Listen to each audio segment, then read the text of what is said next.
Bienvenidas y bienvenidos una vez más a un nuevo seminario web, el número 42 del Foro de Cobertura de la Crisis Mundial de la Salud. Mi nombre es Dariela Sosa, los saludo desde Buenos Aires. Cuéntenos ustedes desde dónde se conectan en el chat. Soy una de las moderadoras del foro y vamos a seguir acompañando este panel para fortalecer nuestros recursos y herramientas para hacer mejores coberturas periodísticas en medio de la pandemia.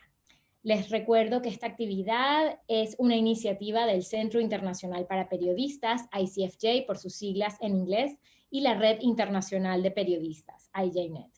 Estamos transmitiendo por Facebook Live en la página de IJNet y en grupo privado del foro, donde discutimos temas relacionados a las coberturas y nos encantaría que se sumaran. Nuestra gerente de comunidad, Desiree Esquivel, les está dejando el link en el chat. Si prefieren recibir las novedades del Foro Global de Salud en sus correos electrónicos, pueden también suscribirse a nuestro boletín. Finalmente, pueden dejar sus preguntas en el chat en Zoom y en Facebook Live, ya que las estaremos incorporando a nuestra conversación. Muchísimas gracias por conectarse. Vamos a hablar hoy entonces de Latinoamérica y sus desafíos políticos ante el segundo año de la pandemia. Y tenemos para ello unos panelistas de lujo. Carmen Beatriz Fernández es urbanista por la Universidad Simón Bolívar de Venezuela, con maestría en Administración de Empresas del Instituto de Estudios Superiores en Administración. Tiene también una maestría en campañas electorales por la Universidad de Florida. Actualmente es investigadora invitada del Centro de Estudios de Internet y Vida Digital de la Universidad de Navarra. Es CEO de la consultora Data Estrategia, experta en estrategia general de campaña y en ciberpolítica, autora del libro Ciberpolítica y Secretos de Marketing Político. Es profesora del IESA en Caracas y Panamá y profesora invitada de la Universidad de Navarra en España, en las materias de comunicación política. Carlos Petersen es analista de México y América Latina para Eurasia Group, la mayor firma de riesgo político a nivel global. Su trabajo se enfoca en proveer de análisis y recomendaciones estratégicas a empresas del sector privado e inversionistas, con el fin de ayudarles a entender cómo las dinámicas políticas en la región y en el mundo pueden afectar sus inversiones. Previo a unirse a Eurasia Group, Carlos trabajó para la firma de riesgo político Medley Global Advisors y anteriormente fue consultor político en México. Trabajó en la Secretaría de Energía de ese país y cuenta con una maestría en Administración Política por la Universidad de Columbia en Nueva York y es licenciado en Ciencia Política por el ITAM en México. Muy bien, bueno, comencemos con Carmen. Hay escasez de vacunas en todo el mundo y los países de América Latina han quedado rezagados. Hace poco se publicaba que 9 de los 10 países con mayor mortalidad proporcionalmente a su población son de Latinoamérica o del Caribe en este momento. Y mientras tanto, bueno, Rusia y China están utilizando sus capacidades en materia de vacunas para ampliar estratégicamente su esfera de influencia política. ¿Qué podemos esperar, Carmen, de la diplomacia de las vacunas? Sí, bueno, muchas gracias por la invitación, Dariela, y al foro de crisis de la salud. Yo creo que ahora es cuando comienza la diplomacia de las vacunas, ¿no? Por estas cosas que tú aludes, que mencionas, ¿no? Latinoamérica tiene apenas el 8% de la población del mundo, pero ha concentrado el 20% de los casos de enfermos de COVID y aún peor que eso, ha concentrado el 30% de las defunciones de COVID, ¿no? Y además, como si estas cifras fueran poco contundentes, hoy leía un reporte que hace precisamente el profesor Marino González semanalmente y decía que solamente 4 de los países latinoamericanos van a cumplir las metas de llegar este 2021 a la inmunidad de rebaño que se ha cifrado poco más o menos en el 70% de la población. Es decir, solamente Chile, Uruguay, Costa Rica y República Dominicana podrían en el 2021 cubrir lo que ha sido una ambición del norte global, podríamos decir, y que el norte global aspira a estar en esos niveles, cerrar el 2021 ya todos vacunados al 70%. Entonces, esto quiere decir que la pandemia va a estar en Latinoamérica, va a estar entre nosotros durante todo lo que resta del 2021, pero también en 2022 y probablemente 2023 también, ¿no? Y entonces, en este estado tan catastrófico, tan calamitoso de la situación, la subregión, nuestra subregión, es presa fácil de la diplomacia de vacunas, como también es presa fácil de los empréstitos para la reconstrucción, ¿no? Y los avances que ha venido haciendo el Banco de Desarrollo chino en este particular son un ejemplo, ¿no? Pero también desde Estados Unidos, también nosotros hemos visto unos movimientos ahí muy interesantes, muy llamativos, digamos, en las autoridades del BID, por ejemplo, cosas que no habían pasado antes. O sea, es Estados Unidos quien ejerce la presidencia de esta entidad que era panamericana en su origen, digamos, ¿no? Entonces, la diplomacia de vacunas no es solamente de Rusia y de China. La diplomacia de vacunas va a ser muy agresiva desde Estados Unidos, y creo que Estados Unidos lo hará incluso más potente, porque lo hará partiendo de su propia inmunidad de rebaño, que no lo tienen ni Rusia ni China.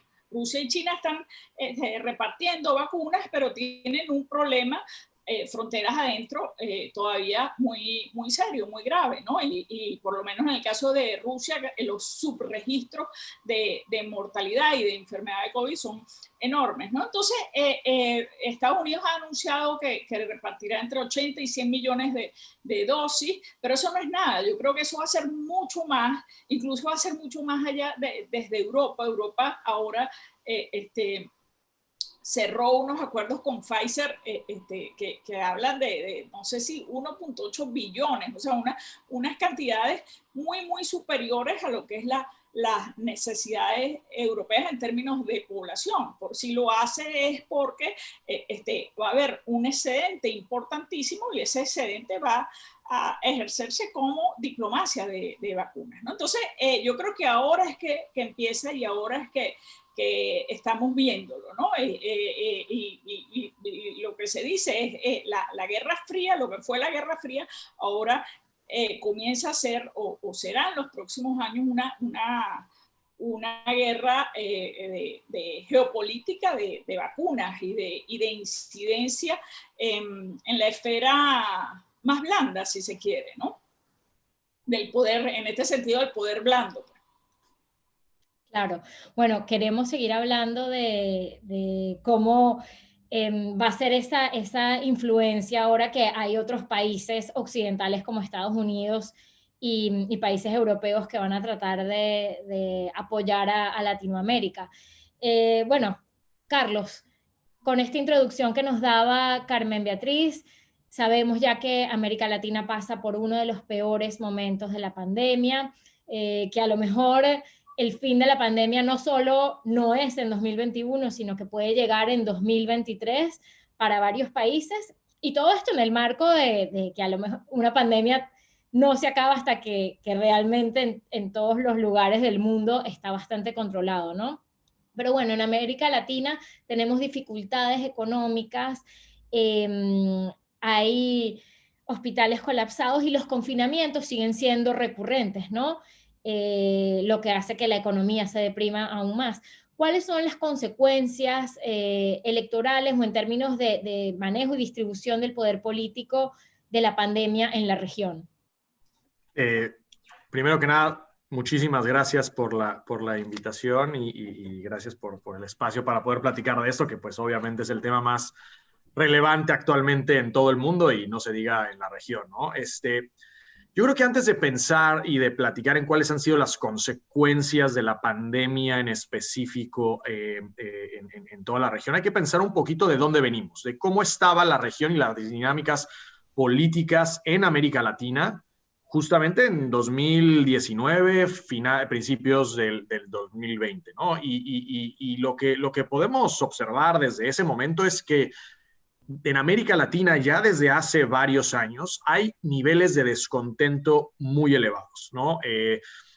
a finales del 2012, 2013, el ciclo de los commodities, de las materias primas, que América Latina se benefició de una manera muy significativa porque eso le dio de muchos recursos a muchos gobiernos para mantenerse en el poder, para ofrecer programas sociales. Pasaron varios años, 5 o 6 años, en donde muchos gobiernos tuvieron problemas financieros y económicos muy significativos porque justamente se quedaron sin esos recursos. Y lo que vimos en esos años fueron movimientos pendulares en el aspecto ideológico de dónde votaba la gente, se apoyaba un gobierno de izquierda y se hablaba, bueno, ahí viene la ola de derecha y ahí viene la ola de izquierda, y realmente lo que esto nos estaba explicando no era un movimiento pendular ideológico del electorado, sino más bien un sentimiento de desesperación y de rechazo a cualquier partido que estuviera en el poder.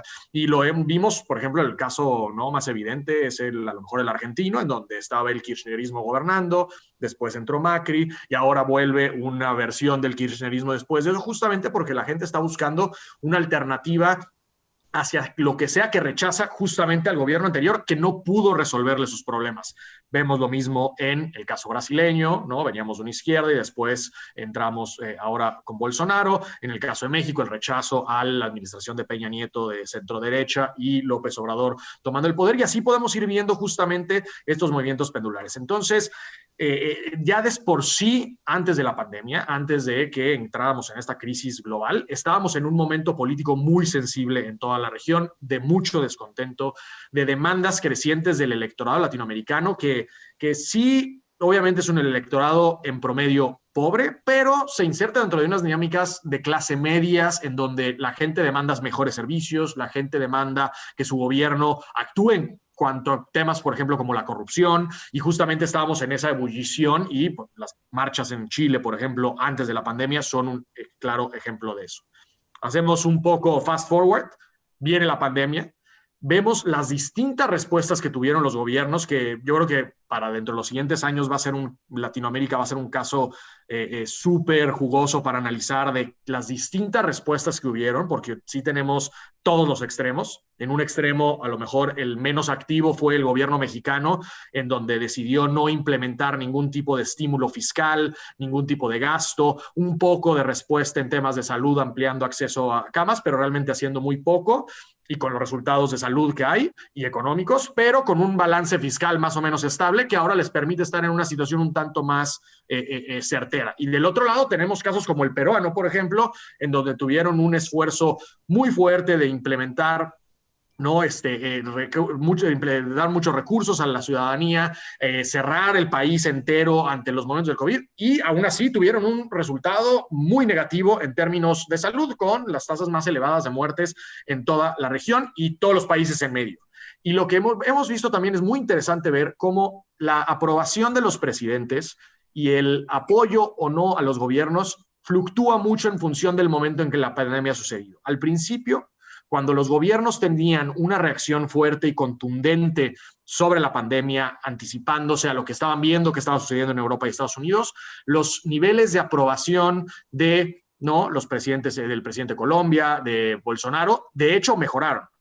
Y después, con el desgaste, el cansancio, la continuidad de estas respuestas que claramente no estaban dando resultados, vemos justamente como un debilitamiento de todas estas figuras públicas. El ejemplo contrario es el de México. López Obrador se vio lento en la respuesta, fue castigado un poco en su aprobación, pero un año después de haber comenzado la pandemia, su partido en las elecciones intermedias que acaban de suceder en México salió bastante bien librado, ¿no? Están un poco más débiles, pero siguen siendo el partido dominante en el país. Entonces, y eso yo creo que justamente habla mucho del timing de cuándo está el peor momento de la pandemia. Eso México lo vivió en diciembre, enero del año pasado, y fueron varios meses que la pandemia ha venido a la baja y por lo tanto la gente tiene una sensación de recuperación. Entonces creo que es muy interesante ver el timing de los casos combinado con el timing de los momentos políticos, ¿no?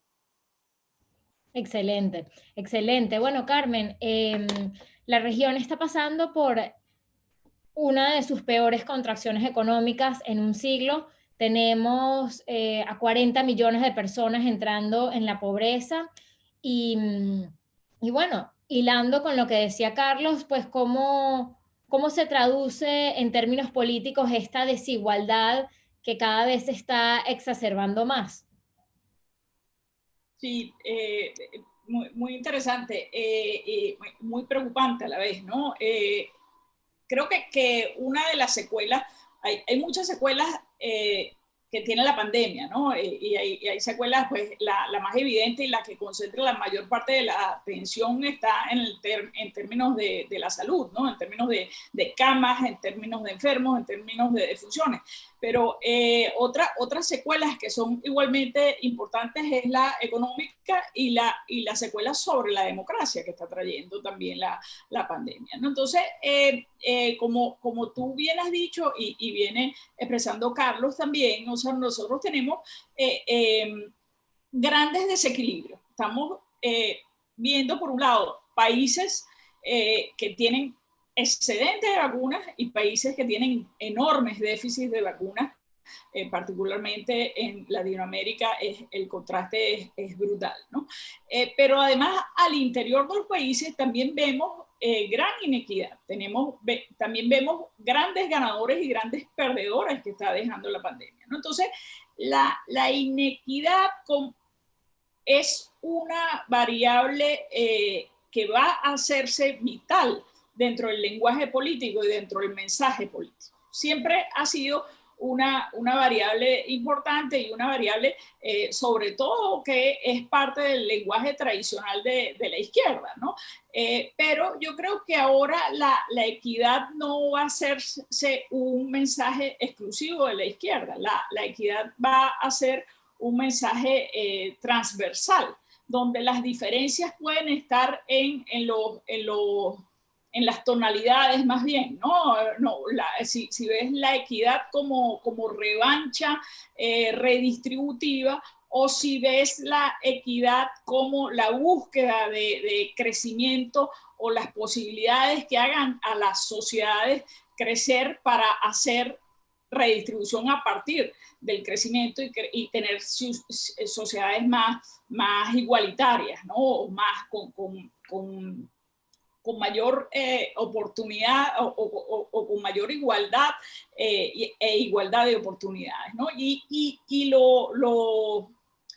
lo importante aquí es que la vacuna o las vacunas comienzan a hacerse como el parámetro de esa equidad o de esa inequidad. O sea, es el acceso a las vacunas lo que termina haciendo que un ciudadano tenga igual oportunidades, o que un niño tenga, que las maestras de los niños pobres y ricos se vacunen por igual, es lo que te va a permitir que los niños tengan igual acceso a la educación, ¿no? Entonces la vacuna termina siendo el parámetro que define igualdad y desigualdad de una manera, si se quiere, brutal, ¿no? Y entonces esto va a empezar a ser parte cada vez más del lenguaje político y de las narrativas políticas, particularmente las narrativas que conectan, porque conectan con las necesidades y conectan con un humor social muy particular que se está instalando en los electorados, ¿no?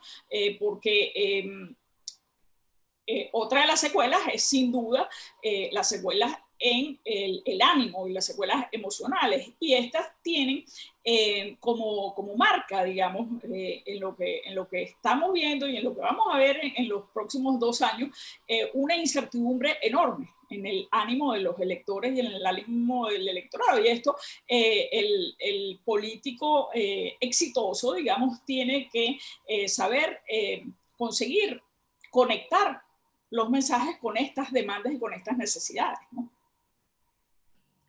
Les recuerdo que estamos en vivo por la página de Facebook de la Red Internacional de Periodistas. Nos pueden dejar allí también sus preguntas y sus comentarios.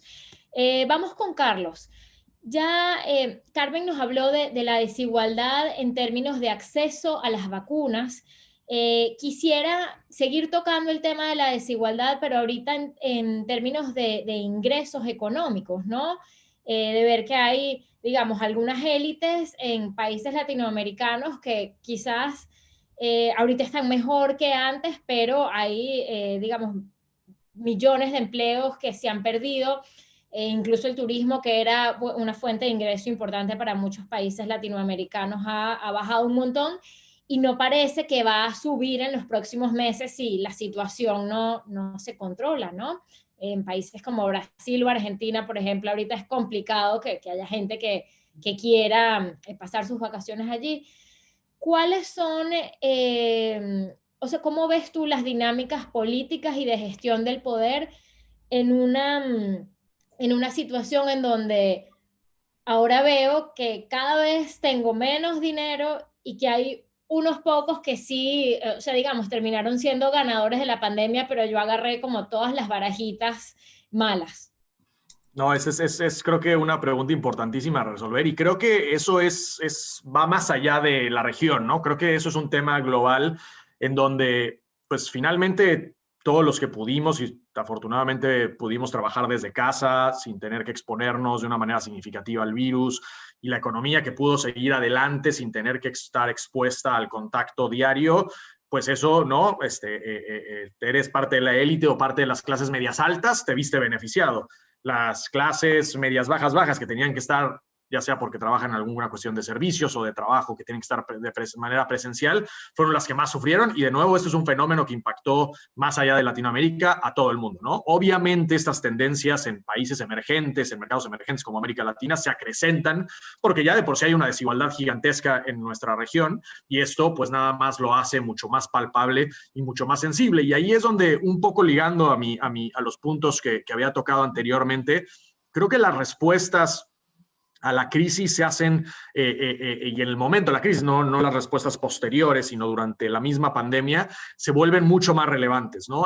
Yo, por ejemplo, era muy crítico de lo que México había estado haciendo en los primeros 6 meses, un año de la pandemia, en donde el presidente y el gobierno decidió no implementar ningún tipo de medida de apoyo y ayuda a la población justamente para tener pues algún tipo de sustento en los momentos en que la economía estaba cerrada, ¿no? A diferencia de lo que hicieron muchos otros países de América Latina. Pero si hacemos, ¿no? Y vemos lo que está sucediendo ahora, México, a diferencia de casi todos los otros países de la región, está en una situación en la que ya no tiene que hacer ningún tipo de ajuste fiscal, en donde no tiene que elevar impuestos, porque finalmente se mantuvo relativamente estable, en donde tiene la fortuna de estar pegado a Estados Unidos y su economía fuertemente ligada al crecimiento de Estados Unidos y por lo tanto la recuperación va a ser mucho más vital que otros países que tienen a lo mejor no componentes de otros países en el mundo como China u otras regiones que son más relevantes para ellos.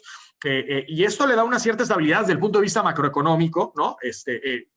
Ahora podríamos discutir también, ¿no? El impacto en vidas, que eso es justamente yo creo lo más criticable que sucedió en México. No sabemos exactamente el número de muertos, hay un subregistro enorme, pero está entre los más afectados de toda la región. Pero desde el punto de vista económico, eso al gobierno al menos lo pone en una posición de no tener que enfrentar en un momento tan políticamente sensible una necesidad de implementar una reforma fiscal, que es, por ejemplo, lo que estamos viendo en Colombia. Colombia, un país que decidió, que ya estaba en una situación fiscal un tanto sensible antes de la pandemia, decide implementar medidas contracíclicas, inyectar dinero, utilizar ciertos programas, etcétera. Entonces su balance fiscal se hace mucho más vulnerable, y lo mismo podemos decir de Brasil, por ejemplo, o de Perú, y que salen con una propuesta de elevar impuestos en un momento en que la población está saliendo de una pandemia, en el momento en que la población está en descontento con su gobierno, y obviamente hay una erupción generalizada de descontento entre los cuales quieren, ¿no? Y ese creo que es donde entran las dinámicas políticas en este contexto económico tan complejo. Entonces, por eso hablaba que era muy importante observar qué hicieron los países santos, en qué contexto caen desde el punto de vista económico y la respuesta después. Y ahora, muy probablemente, Colombia va a tener que implementar una reforma fiscal muy cercana a cero o no poder implementar nada y tener un problema de su balanza fiscal durante muchos años, en donde eso al crecimiento, de su exposición al mercado, le va a generar muchos problemas, ¿no? Y de nuevo, ese es creo la sensibilidad política que muchos de estos países van a seguir enfrentando, especialmente en el Cono Sur. Así es. Bueno, nos están empezando a llegar varias preguntas de IJNet. Yo sugiero que antes de leerlas comentemos brevemente el calendario electoral, algunas elecciones presidenciales y legislativas que ya ocurrieron y otras que van a ocurrir antes de ponernos a contestar las preguntas del público, pero que sepan los colegas que ya las tenemos anotadas. Bueno, yo creo que podemos o sea, hablar primero de las elecciones que ya ocurrieron y luego pues de las que van a ocurrir, ¿no? Tuvimos unas elecciones presidenciales y legislativas en Ecuador, luego tuvimos elecciones presidenciales y legislativas en Perú y todavía el panorama político está bien complicado allí. Y tuvimos estas elecciones federales y estadales en México en junio. Cuéntenos los dos cómo vieron estos eventos electorales transversalmente, o sea, atravesados por la pandemia. Y puede ir el que quiera. Aquí vamos a hablar, que sea más conversacional, hablamos los dos. Sí, adelante. Eso. Vale, bueno, empezando quizás por el domingo, las más recientes fueron Perú y México. Digamos, a mí lo más llamativo del Perú me parece, bueno, evidentemente la enorme fragmentación del sistema de partidos o de lo que queda del sistema de partidos en Perú, que te arroja este resultado tan bizarro, ¿no? Porque lo que vimos el domingo, que hará 15 días ahora y que acaba de ser... acaba de culminar, digamos, fue consecuencia de lo que había pasado el 11 de abril en la primera vuelta, ¿no? En esa primera vuelta llegaron en un empate técnico 6 candidatos a la elección, ¿no? Y entonces cualquiera de los 6 podía haber llegado, y llegaron 2 que eran los más polarizantes, ¿no? Eran los 2 candidatos que generaban mayor rechazo en la sociedad. Y esos 2 candidatos que generaban mayor rechazo en la sociedad sumaban alrededor de un 30%. Es decir, 7 de cada 10 peruanos habían votado contra estos 2 candidatos. Y entonces lo llamativo es que llegas a una situación de enorme polarización, a un clima de gran inestabilidad, pero sobre todo de muy preocupante en términos de paz social, ¿no? Cuando tú no tenías una situación polarizada de entrada en la sociedad, ¿no? Entonces, digamos que todo estuvo mal, o todo ha estado mal con las elecciones peruanas, bueno, salvo la institucionalidad del árbitro, que creo que para una situación tan difícil jugó o actuó bastante bien, bastante institucional y técnicamente bien dentro de los estándares, digamos, de las expectativas, ¿no? O dentro de los estándares latinoamericanos, muy bien. Pero lo llamativo es eso, ¿no? O sea, cómo tú o cómo la dinámica te fue llevando a esta situación de polarización extrema tan preocupante y tan peligrosa para el país, y cuyas consecuencias en términos económicos las podrá hablar Carlos mucho mejor que yo, pero que ya se asomaron claramente en términos de desinversión, en términos de caída en bolsa, en términos de los miedos que genera la presidencia de Pedro Castillo, ¿no? Entonces, es parte, y además el Perú tiene una particularidad, que lo que nosotros hemos visto en Perú y lo que vimos en Perú hace 30 años con la primera, con la victoria presidencial de un desconocido, en ese entonces Fujimori, fue después replicado a nivel continental, ¿no? Perú siempre ha sido pionero en las angustias y en los desórdenes que agobian al continente. Entonces, es muy importante ponerle el ojo a Perú y ver qué es lo que está pasando y cómo ha podido evitarse eso. Yo hice en esos días una propuesta del sistema electoral. Esto bueno, es un tecnicismo en el que no vamos a entrar, pero hay sistemas electorales hoy que justamente pueden promoverte juegos mucho más cooperativos y no juegos tan polarizantes en las dinámicas sociales y en las dinámicas políticas de nuestro continente, ¿no? Bueno, podía hablar más, pero no quiero encadenarme, ¿no?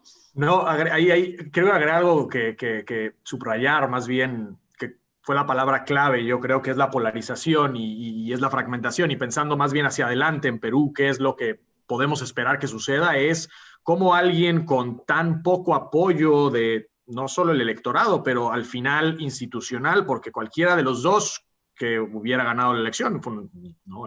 Como sabemos fue extremadamente estrecho el resultado, va a tener una coalición legislativa completamente fragmentada, va a haber una dinámica legislativa extremadamente compleja, ¿no? Y podemos hablar ya de los detalles de política pública de cada uno y cuál es su plataforma y las propuestas, etcétera, y eso quién es más disruptivo, quién no, pero en sí mismo el gobernar en estas condiciones va a ser extremadamente complejo para cualquiera que hubiera sido el gobernador, y creo que eso se acrecenta con alguien que es pues una persona sin experiencia ¿no? para gobernar y sin un equipo construido, y eso yo creo que es lo más preocupante hasta ahora. No hubo un equipo de campaña robusto que estuviera apoyando al presidente electo del Perú, y eso, pues aparte de los obstáculos, ¿no? que va a enfrentar legislativos y en general del contexto actual, pues lo va a hacer todo mucho más complicado, ¿no?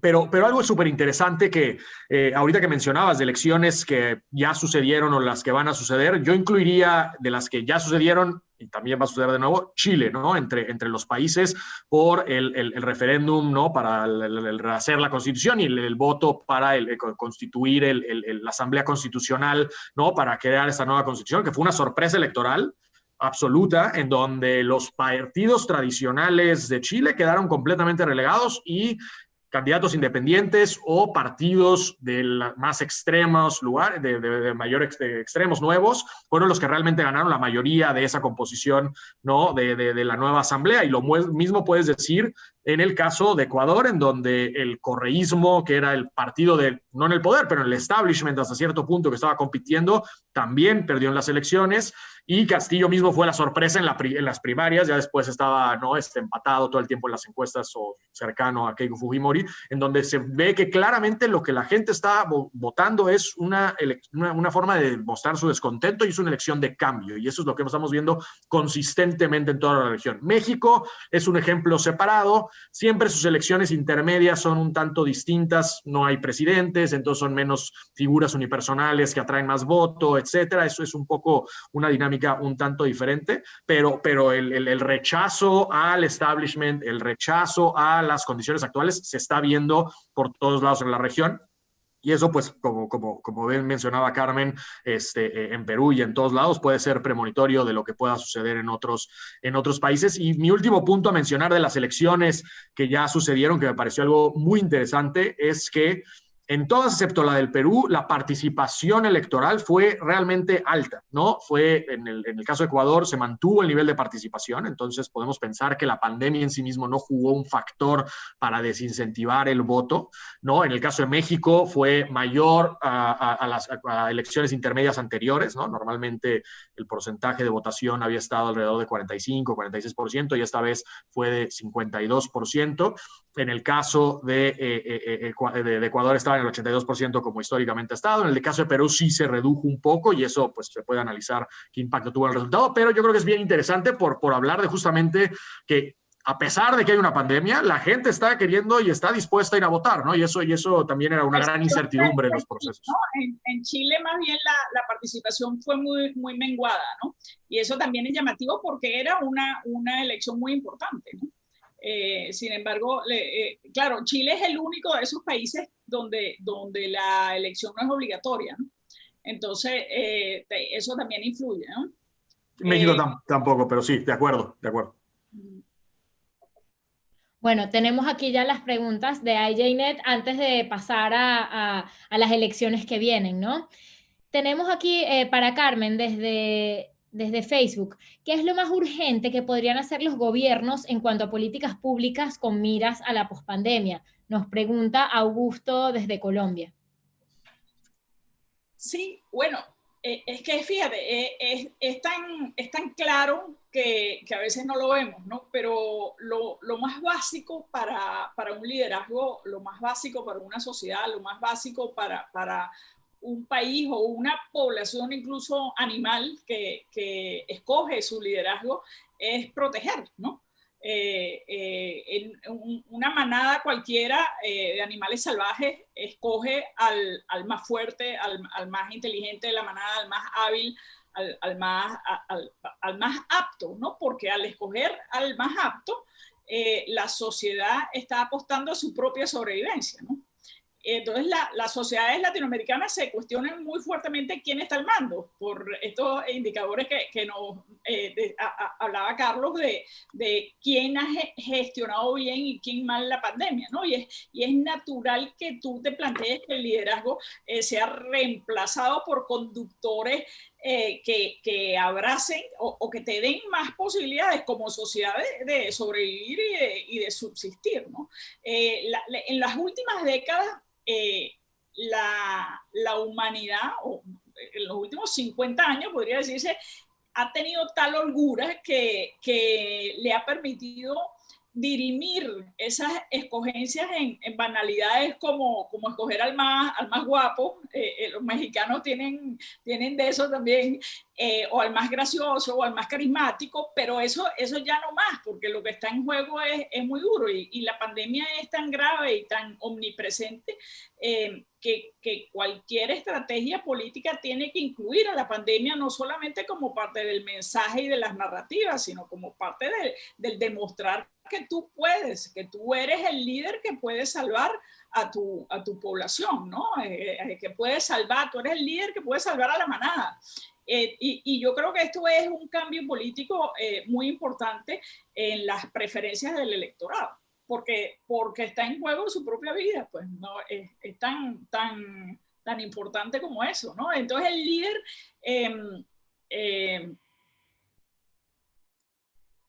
el líder han surgido, y esto lo hemos visto en algunos países, liderazgos o referentes que abrazan más la ciencia. Entonces, yo creo que pasar, como decía un amigo, un colega en estos días, hay que pasar del realismo mágico al realismo científico, ¿no? Entonces, creo que esa es lo que vamos a ver en los próximos 2 años. Bien, tenemos una encuesta para que nos ayuden a llenarla, es muy breve y es muy importante para nosotros porque sirve para mejorar los próximos eventos de ICFJ, donde pueden poner sus temas, propuestas. Mi compañera Desiree Esquivel acaba de dejar el enlace en el chat. Carlos, 2 preguntas para ti. ¿Puedo decir algo antes rápido relacionado con los comentarios anteriores? Yo creo que algo que es bastante impopular que voy a decir, porque la gente siempre nos gusta atacar a las burocracias por lentas, por ineficientes, pero yo creo que si algo nos ha demostrado, pues, ¿no? Saliéndonos un poco de nuevo de la región, pero lo que fue la administración de Trump, un poco lo que ha sucedido, ¿no? De las cosas malas que hemos visto en la administración de López Obrador, es ese desdén por las instituciones y por las burocracias. Si hay estructuras robustas, sólidas, pueden ser ineficientes, pueden ser disfuncionales, pero al final reaccionan y se activan y mantienen cierto nivel de estabilidad y funcionalidad de las cosas. Cuando tú vas desarmando eso en el momento que tienes justamente una crisis, un problema, es cuando se hacen más evidentes la escasez de ese tipo de estructuras, ¿no? Entonces ahí me estoy poniendo obviamente mi sombrero de politólogo y siempre, ¿no? Que nos gusta defender las instituciones y este tipo de cuestiones, pero creo que dentro de estos liderazgos, que creo que Carmen tiene toda la razón, pues su decisión justamente erosionar las instituciones y erosionar las burocracias es algo que creo que se tiene que llevar a construir, ¿no? Enfocadas a objetivos claramente ¿no?, deseables, como es la salud, como es la economía, etcétera, pero creo que un entramado institucional bien construido es sumamente importante para poder hacer frente a las pandemias del futuro, pero también a la recuperación de los problemas actuales, ¿no? Bueno, esto que acabas de comentar sirve de introducción para la pregunta que hace, por ejemplo, Joel desde Costa Rica, que nos dice, hay mucho malestar ciudadano y lo vemos con la crisis en diferentes países, que se sigue haciendo mal. Y la voy a juntar con la pregunta de Macarena desde Honduras, del panorama es negro como lo pintan y desde nuestra labor de periodistas, ¿cómo podemos, o qué podemos hacer para, digamos, contribuir, dice ella, en la ligera estabilidad política en nuestros países? O sea, ¿cuál es la labor del Foro de Cobertura de la Crisis Mundial de Salud, que reúne a más de 2.500 colegas de América Latina, del Caribe y de España, para, digamos, ayudar a transitar estos desafíos políticos desde el modo más inteligente y más constructivo posible? Ahí hay algo yo creo que es súper importante, que es el análisis comparado. Me parece que muchas veces estamos viviendo, ¿no?, padeciendo esta crisis todos juntos y observando, ¿no?, lo que hace nuestro gobierno, nuestros representantes, desde un punto de vista muy local, ¿no? Y por lo tanto muchas veces perdemos la perspectiva, ¿no?, justamente de cómo esta pandemia afecta a todos por igual y cómo dinámicas que son superiores a los gobiernos, ¿no? El tema, por ejemplo, de las vacunas y la escasez o el poco acceso que ha habido en América Latina, yo creo que trasciende y supera lo que los gobiernos en muchos casos pudieron haber o están haciendo, ¿no? O sea, obviamente hay mejores y peores respuestas, pero si hacemos un análisis comparado y estamos viendo cuál es la respuesta de todos los países y cómo están padeciendo todos los países, podemos poner en su justa dimensión, ¿no?, si realmente ha sido tan malo o tan buena lo que ha hecho unos versus el otro. Cerrar un país entero, una ciudad entera, ¿es una respuesta correcta o no? Veamos qué pasó en otros países que lo hicieron o no. El acceso a vacunas, ¿no? En México se le criticó a López Obrador mucho porque presumió que iba a haber un acceso, ¿no?, gigantesco desde enero, febrero de vacunas, y al final no llegaron porque no cumplió con su promesa. Pero si vemos el porcentaje de vacunas que México ha recibido, están similares en el rango con el resto de la región, excepto el caso obviamente chileno y el uruguayo, que son dos outliers, ¿no? Pero justamente los podemos poner en un contexto de, pues es un problema que supera a lo que los gobiernos están presumiendo, diciendo que van a hacer o pudiendo hacer. Entonces yo creo que para el periodismo, el trabajo, yo creo que viene justamente de tratar de observar este fenómeno como algo mundial y no exclusivamente algo local y de cada país, ¿no? Esa sería como una forma de verlo desde mi punto de vista. Muy bueno, muy bueno. Yo añadiría, para también hilar con tu punto anterior de lo institucional, que el aprendizaje de estos meses nos ha enseñado que ser exitoso con el manejo sanitario de la pandemia y con las vacunaciones no es solamente contar con la vacuna, ¿no?, sino tener la capacidad de tomar decisiones en el momento correcto, ¿no?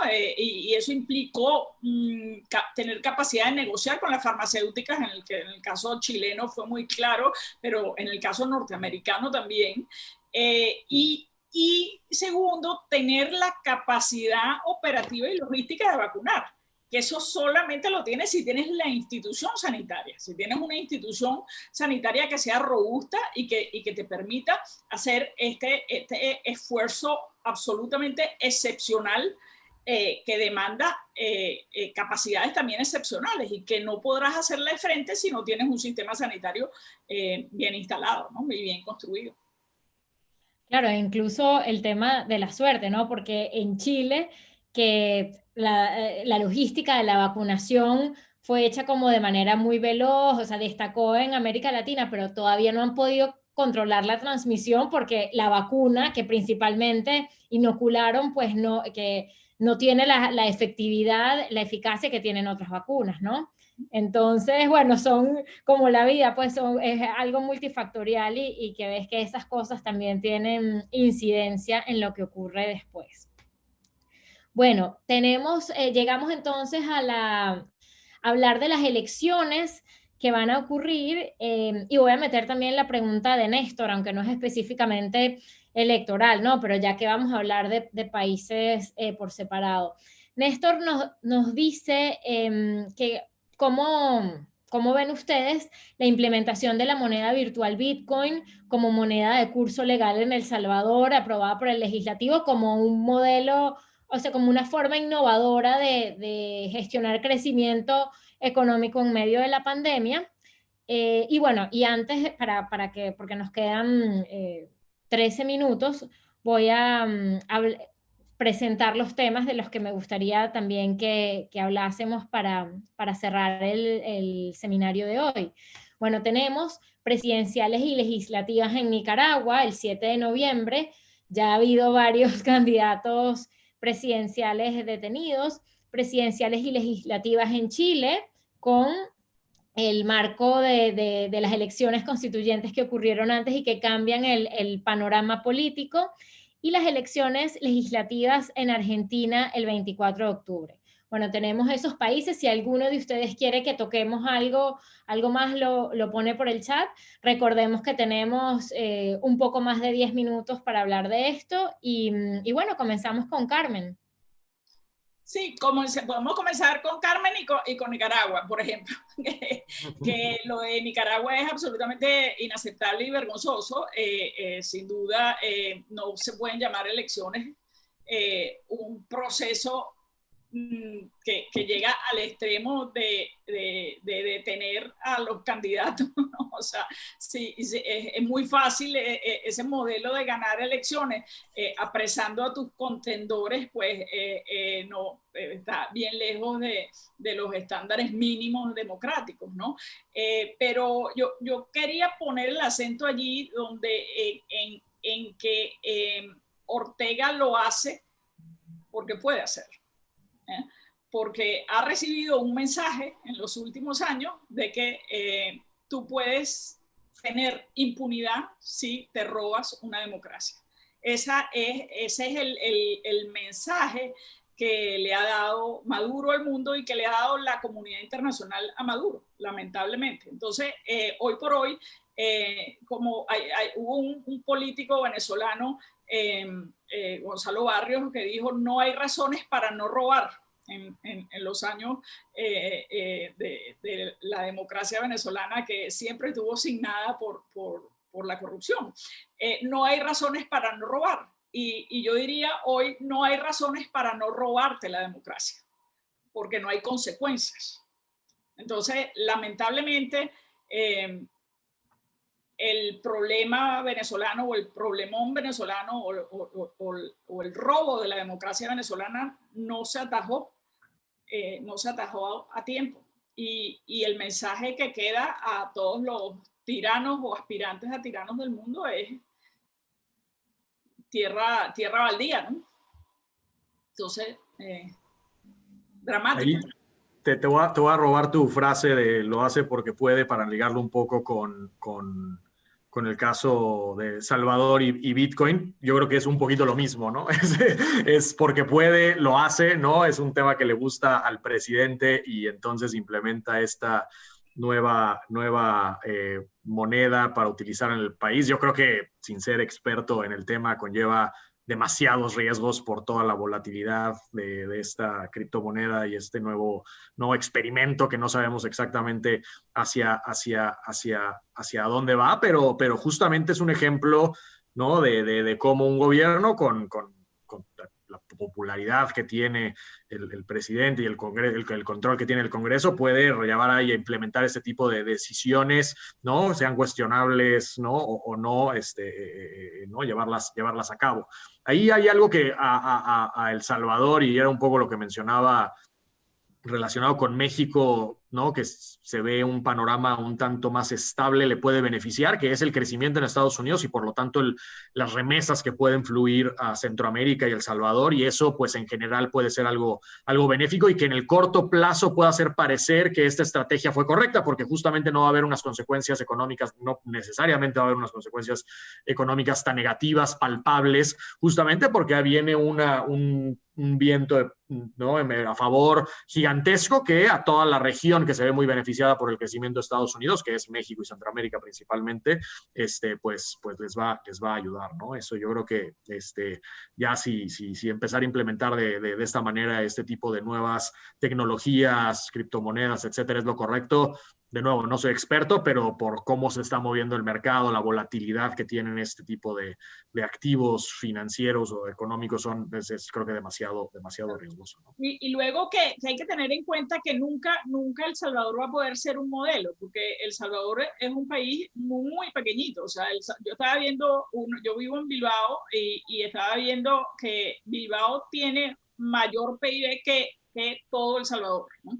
Entonces, yo creo que lo de El Salvador debe interpretarse como un esfuerzo de creación y posicionamiento de marca país en un tema de finanzas modernas, más que un ejemplo que pueda ser escalable o extrapolable a otras sociedades de mayor tamaño, ¿no? Muy bien, hablemos del Cono Sur. ¿Tienen alguna reflexión, alguna idea de cobertura para las elecciones que vienen en Chile y en Argentina? Bueno, Chile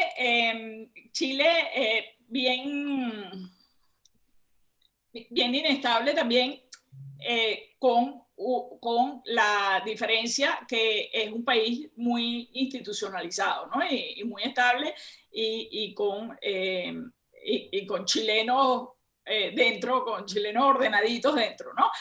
Pero sin duda, el hecho de que tú tengas una asamblea constituyente donde 2/3 partes o más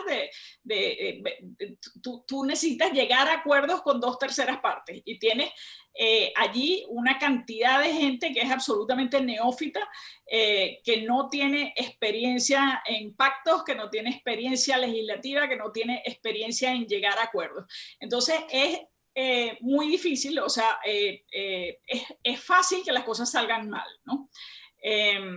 Y luego en el medio vas a tener la elección presidencial, porque la Asamblea Constituyente tiene 9 meses extensibles a 1 año para redactar esa nueva constitución, y tú tienes las elecciones presidenciales fijadas para noviembre, ¿no? Creo. Entonces, digamos, va a ser un proceso que a todas luces te generará inestabilidad, ¿no? Carlos. Sí, yo agregaría, Argentina es un caso bien interesante por pues la creciente debilidad evidente del presidente, ¿no? En cuanto, pues todos los problemas, tanto económicos como de salud y de la pandemia que ha enfrentado el país, y con la creciente relevancia y influencia que tiene la vicepresidenta, ¿no? en el gobierno, y que pone al presidente en una situación extremadamente vulnerable, y eso de nuevo va a hacer que la famosa grieta argentina, la polarización que lleva existiendo ya desde hace muchos años en el país, se siga acrecentando y ponga al país de nuevo en un entredicho de cuál va a ser el modelo que va a seguir en los siguientes años, ¿no? Yo creo que el gobierno, pues sin duda va a ser bastante inoperante, ¿no? Justamente por estas mismas dinámicas internas que tiene, y si los resultados legislativos son adversos, pues aún más, ¿no? Y eso, pues a la polarización que en Argentina se lleva viviendo tanto tiempo, va a ser algo muy difícil de subsanar, y que pues, veremos el resultado después en las elecciones presidenciales, pues qué sucede. Bueno, les recuerdo otra vez que nos ayuden a llenar la encuesta. Desiree la acaba de poner en el chat. Es muy importante para nosotros para registrar los impactos y cómo esto les es útil para mejorar sus coberturas periodísticas. Nos recuerdan también que este domingo son las internas y en noviembre las generales para las elecciones municipales en Paraguay. Y bueno, nos quedan 5 minutos para cerrar.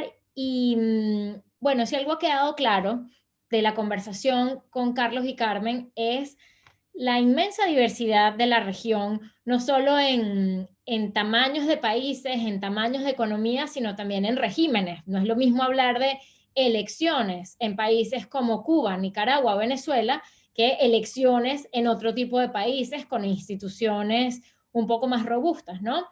Entonces, claro, bajo ese contexto es difícil a veces generalizar los desafíos o generalizar soluciones, pero para cerrar, me gustaría que tratásemos de pensar en cómo la pandemia, que bueno, ha traído muertes masivas y contracción económica, también a veces ayuda a que como individuos, ¿no? Y como sociedades repensemos nuestras prioridades, nuestras formas de trabajo, nuestras relaciones entre pares, incluso con el medio ambiente, ¿no? Es una oportunidad para innovar o para repensar muchas cosas. Entonces, en el marco de que igual pues la democracia y las instituciones democráticas tienen que renovarse en el siglo XXI, ¿cómo, o sea, qué recomiendan ustedes para promover más, digamos, juegos cooperativos que polarizantes? ¿Cómo podemos tratar de proteger e idealmente perfeccionar las democracias en nuestra región a partir de lo que tenemos y en las circunstancias en las que estamos? Bueno, la pregunta da para otra sesión completa, ¿no? Pero sin duda, en parte es lo que ustedes están haciendo y estamos haciendo desde nuestras distintas esferas, ¿no? O sea, hacer buen periodismo creo que es un esfuerzo a favor de la democracia, sin duda alguna. Hacer buena investigación académica o investigación académica pertinente, además de buena, porque los académicos a veces tendemos a irnos demasiado por las ramas, pero hacer investigación académica que sea oportuna y pertinente también es importantísimo. Es importantísima la ciudadanía. O sea, por ejemplo, con el caso peruano, yo creo que la sociedad peruana ahora tiene un reto importantísimo, tan importante como tan relevante como el que tuvo en el año 2000 cuando sacó a Fujimori del poder y retomó el camino de la democracia, que fue un ejercicio de presión y de cooperación ciudadana por una causa democrática. Creo que la sociedad, la academia, el periodismo pueda convertirse en perro guardián de la democracia es fundamental en estos años complicados que tenemos por delante. Y creo que la moraleja y la enseñanza más importante que está dejando la pandemia es el de abrazar la verdad. La verdad es muy importante, porque la mentira es lo que más mata. Y de nuevo ahí Venezuela puede ser un ejemplo. Venezuela ha mentido con los indicadores de la pandemia y eso ha hecho que Venezuela no sea una prioridad en la distribución de vacunas, por ejemplo. Eso es la mentira en ese caso, esconder las cifras, manipular las cifras puede hacer que la mentira sea mortal, ¿no? Entonces creo que abrazar la verdad y abrazar el conocimiento científico puede ser parte de los aprendizajes que deje en lo positivo la pandemia. Excelente. Muchas gracias, Carmen Beatriz. ¿Qué nos dice Carlos? Pues tratando de retomar esta última parte que me parece también sumamente importante y justamente en un foro como este, yo creo que parte de la verdad y un poco de lo que estamos viendo en este contexto tan polarizado políticamente hablando en nuestra región es justamente tratar de dejar de lado, ¿no?, nuestros sesgos ideológicos personales que todos tenemos, nuestras preferencias, cuando justamente estamos haciendo análisis, cuando justamente estamos tratando de entender la realidad, para que de esa manera podamos pues poner los puntos sobre las IES y decir en dónde realmente nuestros representantes, nuestros gobiernos están haciendo las cosas mal, en dónde realmente están haciendo las cosas más o menos, o en dónde pues sí puede haber cuestiones rescatables, ¿no? Y justamente tratar de dejar de lado esa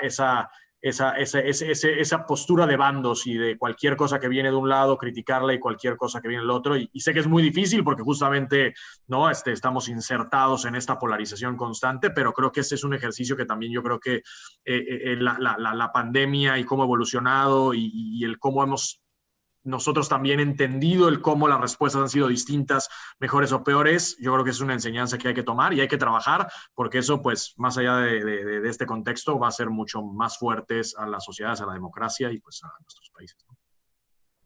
Bien, muchísimas gracias a Carmen Beatriz Fernández y a Carlos Petersen por ayudarnos a descifrar, a entender los desafíos que enfrenta América Latina en este segundo año de pandemia. Como hemos hablado, es un maratón de resiliencia y vamos a seguir cubriéndolo periodísticamente. Les recuerdo que esto va a estar disponible en el canal de IJNet en español en YouTube, y también vamos a hacer una nota en IJNet. Y bueno, los invitamos el próximo jueves a otro webinar. Muchísimas gracias a todos por participar. Feliz tarde, feliz noche y cuídense mucho. Gracias.